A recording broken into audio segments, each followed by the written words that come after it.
আসসালামু আলাইকুম dear viewers. আজকে আমরা কলার খোসা দিয়ে প্রাকৃতিক সার তৈরি, ঘরে বসে গাছের জন্য জাদুকরি পুষ্টি। আমরা সবাই জানি কলা একটি পুষ্টিকর ফল, কিন্তু আমরা এর খোসা ফেলে দিই কোনো কাজে না লাগিয়ে। অথচ এই কলার খোসাতেই লুকিয়ে আছে এমন কিছু পুষ্টি উপাদান যা আপনার গাছকে করতে পারে আরও সরল, সবুজ ও ফল দেয়। আজকের এই ভিডিওতে আমরা শিখব কীভাবে কলার খোসা ব্যবহার করে ঘরে বসেই সহজে প্রাকৃতিক সার তৈরি করা যায়। কলার খোসা রয়েছে প্রচুর পরিমাণে পটাশিয়াম, ফসফরাস, ক্যালসিয়াম ও ম্যাগনেসিয়াম।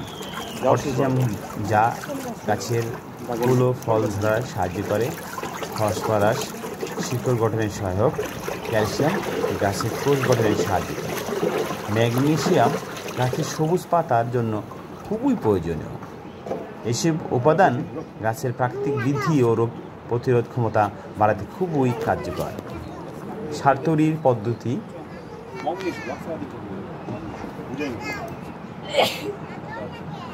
আমরা একটি তরল পাত্রে, প্লাস্টিকের হতে পারে অথবা কাচের হতে পারে, আমরা যেহেতু অনেকগুলো গাছে দিব তাই বেশ কয়েকটি পাত্রের ভিতরে রেখে দিয়েছিলাম। আপনাদেরকে বলবো যে কলার খোসা দিয়ে সার তৈরির একটি সহজ উপায় রয়েছে, লিকুইড সার।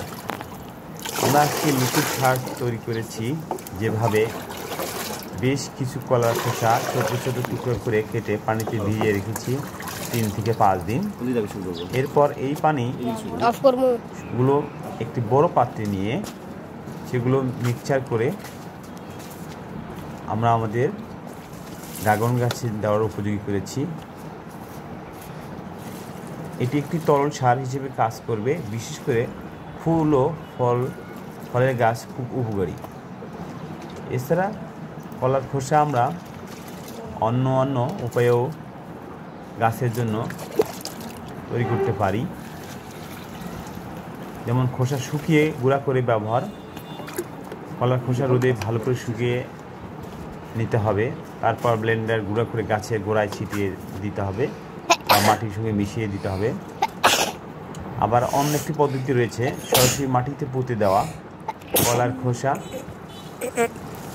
ছোট টুকরো করে কেটে গাছের গোড়ার পাশে মাটির নিচে পুঁতে দিতে পারেন, এতে ধীরে ধীরে পচে গিয়ে মাটিতে পুষ্টি যোগায়।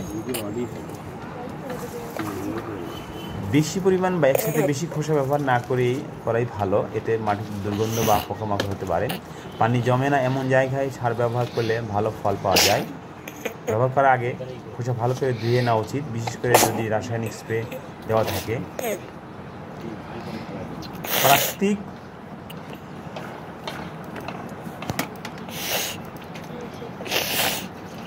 ও সাশ্রয়ী এই সার ব্যবহারে আপনি আপনার গাছের পাতা আরও সবুজ, ফুল আরও বেশি এবং ফল আরও সুস্বাদু ও স্বাস্থ্যকর পাবেন। ঘরোয়া বজ্র ব্যবহার করে গাছের যত্ন নেওয়ার মাধ্যমে আপনি পরিবেশ বান্ধব একটি অভ্যাস গড়ে তুলছেন, যা ভবিষ্যতের জন্য এক অনন্য উদ্যোগ।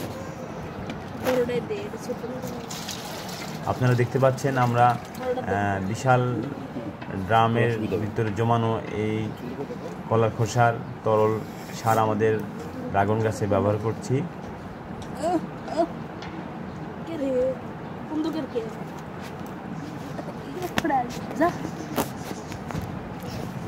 আদনান আমাকে এই যে এলা ভরে দিল, এলা মেডিসিন ভরে দিল। ড্রাগন গাছের ড্রাগন গাছেই শুধু নয়, আমাদের বাগানের অন্যান্য গাছপালাতে দিতে পারি। ছাদ বাগানে চাষ হওয়া যেমন আমাদের বেগুন গাছ, মরিচ গাছ, ঢেঁড়স গাছ এবং অন্যান্য ফলজ বৃক্ষ, আম গাছ, লেবু গাছ, বেদানা গাছ, এগুলো গাছে আমরা ব্যবহার করতে পারি এই কলার খোসার তরল মিক্স।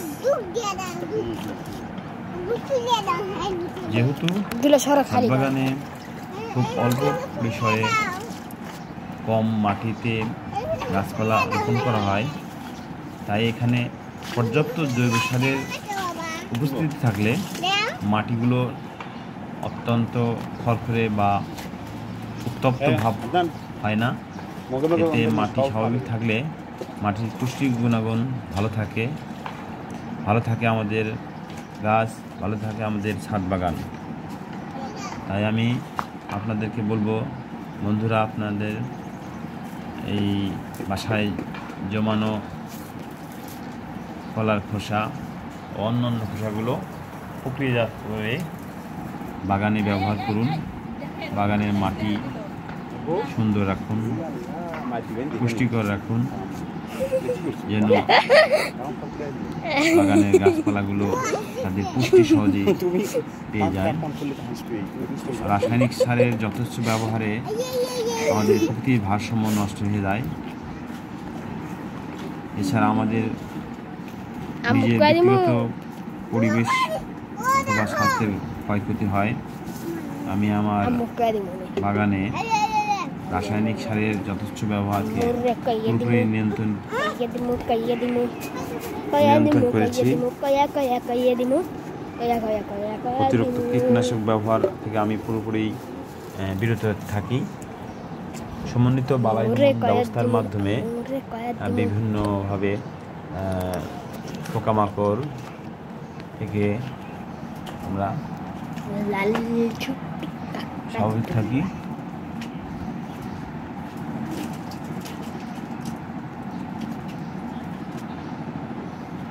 আপনারা সবাই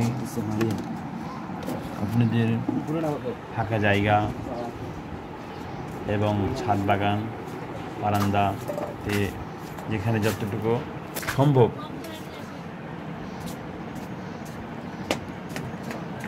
বিভিন্ন প্রকার